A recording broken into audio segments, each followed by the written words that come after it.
Ah là là, Nice c'est vraiment m'accueillir, hein. Franchement, confiserie Florian.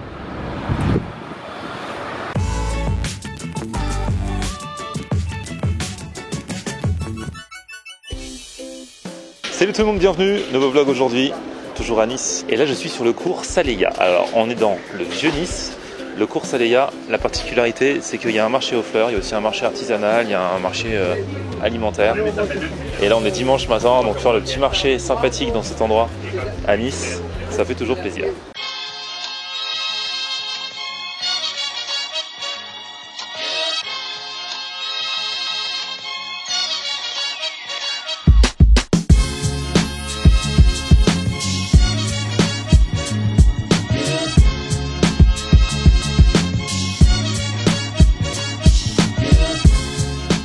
Ah madame, c'est tellement bon ce que vous vendez que vous le mangez vous-même. Je vous ai prise la main dans le sac. Ça c'est quoi? Des fèves. Des fèvettes. Et c'est typique d'ici? C'est d'ici. D'accord, ok. Et en fait ça se mange comme ça. On ouvre et on mange directement. D'accord.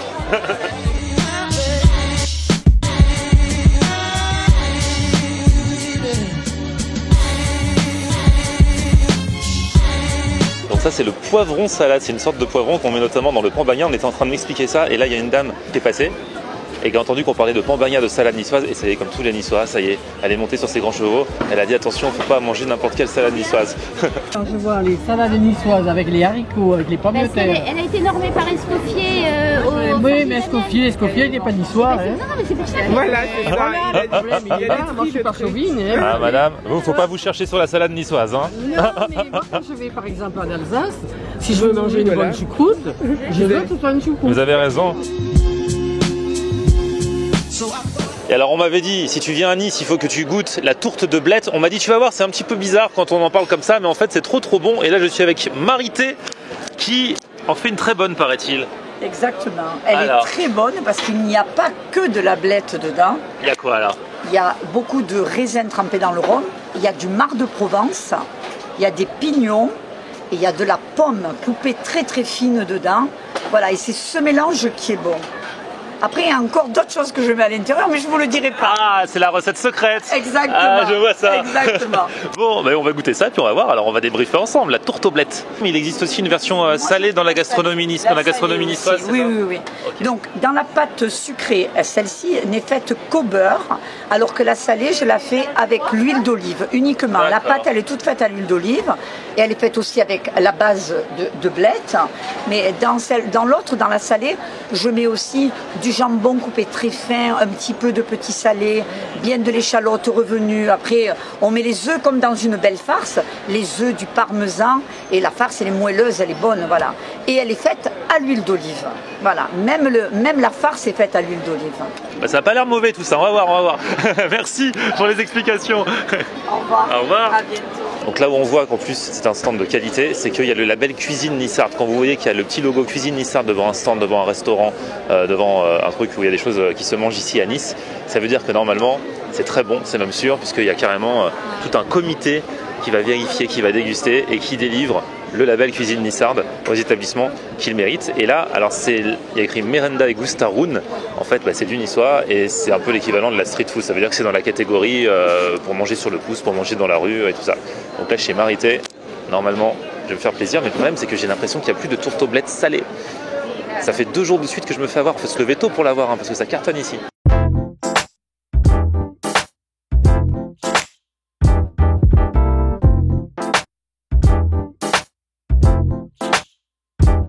Ah, et nous voici donc chez Teresa. Et alors là, ici, il y a une spécialité de Soka. On m'a dit depuis que je suis arrivé à Nice qu'il fallait que je goûte la Soka. Qu'est-ce que c'est que la Soka? C'est ça alors? Oui, alors la Soka, c'est farine de pois chiche, huile d'olive, eau, c'est fait au four à bois. Et voilà, ça se présente comme une crêpe. Et voilà, c'est délicieux, il faut goûter. Quand on vient à Nice, il faut vraiment goûter la Soka, c'est une spécialité niçoise. D'accord, bah écoutez, c'est ce qu'on va faire. Merci pour ces explications. Avec plaisir.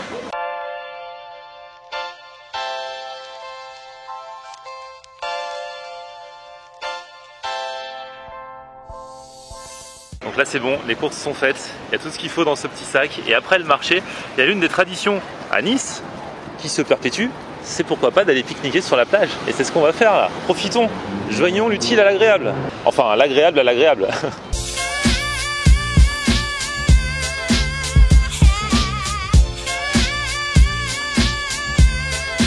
Alors ici à Nice, c'est une plage de galets. Alors certains pourraient tiquer à l'idée que c'est pas du sable. Moi franchement, ça m'arrange un peu. Autant, oui, quand on est pieds nus, ça doit faire mal aux pieds. Mais au moins on se fout pas du sable partout. Là, ça m'énerve de mettre du sable partout. À chaque fois, c'est ma hantise quand je rentre de la plage de m'enlever le sable des pieds. Bon, c'est très personnel. Hein. En tout cas, petit pique-nique sur la plage, c'est parti.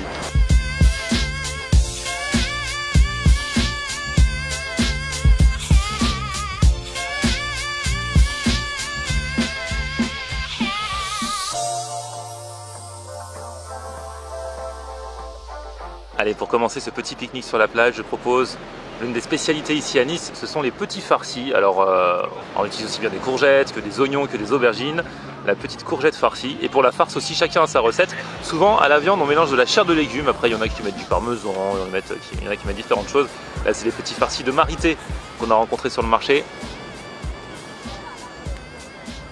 La farce est super bonne. Voilà le moyen de me faire manger des légumes aussi. Les petits farcis, voilà.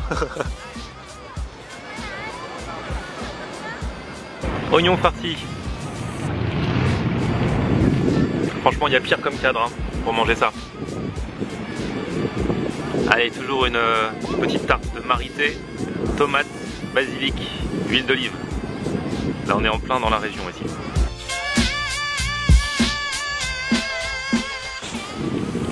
Très bon, en plus l'huile d'olive, elle est vraiment bonne, elle parfume bien la chose. Hein.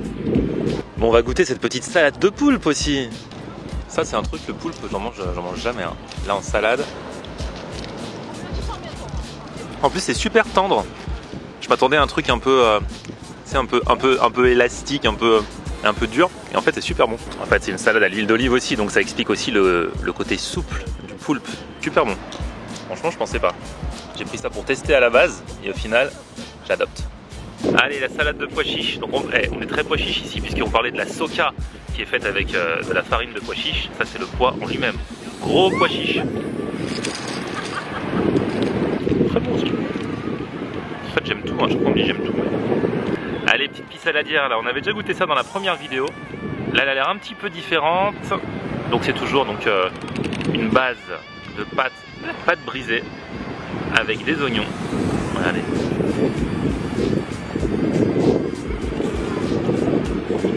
C'est bien parfumé.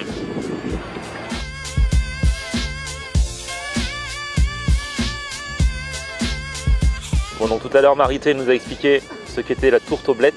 Donc là c'est la sucrée. Maintenant, après les discours, on passe à la pratique. C'est vrai que c'est étonnant de se dire qu'on mange des blettes dans une tarte, dans un dessert. Limite ça pourrait être un petit peu rebutant à la base, psychologiquement parlant, mais en fait ça passe très bien puisque c'est mélangé avec toutes les bonnes choses dont nous a parlé Marité tout à l'heure. Saupoudré de sucre glace, et c'est clair que spontanément c'est pas ce que j'aurais dit que j'allais manger, mais au final ça passe très très bien. Je deviens un vrai niçois. En plus je suis trop bien ici, pique-niquer sur la plage, non mais franchement.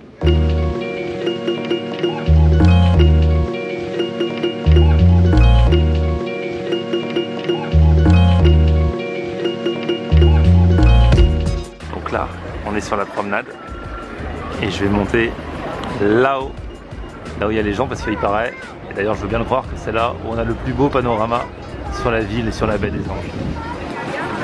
Bon, alors je vous dis, il y a quand même un petit trucage, c'est qu'il y a possibilité de monter par les escaliers pour aller jusque là-haut, mais il y a aussi un ascenseur et apparemment on est nombreux à vouloir monter avec l'ascenseur. Mais je redescendrai à pied, hein, je vous promets, je redescendrai à pied.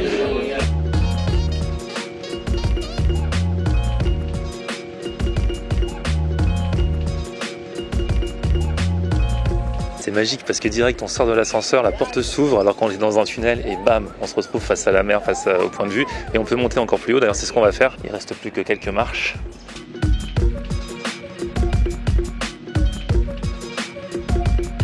Voici donc arrivé en haut de la colline du château et c'est vrai qu'on a une vue sur toute la ville. On voit la rupture entre le vieux Nice et le Nice plus récent. On voit la plage, la promenade des Anglais. Bref, c'est magnifique. Et donc là, toujours en haut, mais c'est le côté port.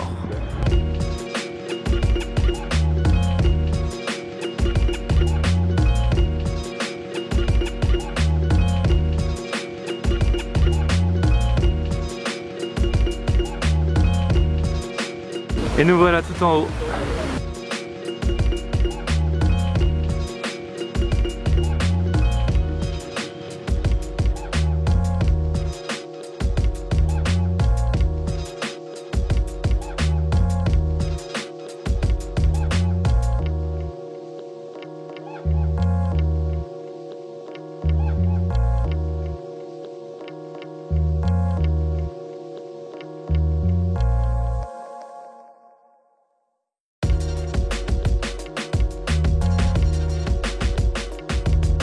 J'ai quand même beaucoup marché ces derniers temps. Je vais terminer cet épisode en faisant un petit tour de bus, vous savez, les fameux bus touristiques, les bus rouges qu'on trouve un petit peu partout dans toutes les grandes villes du monde, histoire de, voilà, de continuer la balade sans trop se fatiguer. En tout cas, merci à tous d'avoir suivi ce nouvel épisode à Nice. On se retrouve demain pour le dernier, si je ne m'abuse. Et d'ici là, un petit pouce vers le haut si vous avez kiffé cette vidéo. On se retrouve sur mon Facebook, Florian Honner, Twitter, Snapchat, Instagram, c'est aussi Florian Honner. Et puis abonnez-vous à ma chaîne. Ciao.